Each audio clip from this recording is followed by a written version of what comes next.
திருக்குறள் 3. மலர்மிசை ஏகினான் மானடி சேர்ந்தார். நிலமிசை நீடுவாழ்வார்.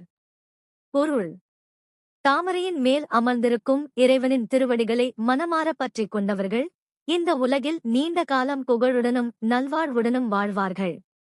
விளக்கம்: இக்குறளில் திருவள்ளுவர் இறைவனை மனதில் நிலைநிறுத்தி அறநெறியில் வாழ்வதன் முக்கியத்துவத்தை எடுத்துரைக்கிறார்.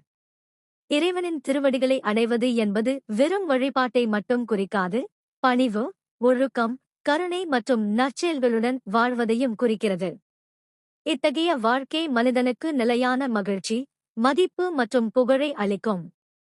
எளிய விளக்கம்: நல்ல எண்ணங்களுடன், ஒழுக்கமாக, இறைநம்பிக்கையுடன் வாழ்பவர்கள் வாழ்க்கையில் உயர்ந்து, மக்களின் அன்பையும் மரியாதையையும் பெற்று நீண்ட நாள் நல்வாழ்வு வாழ்வார்கள்.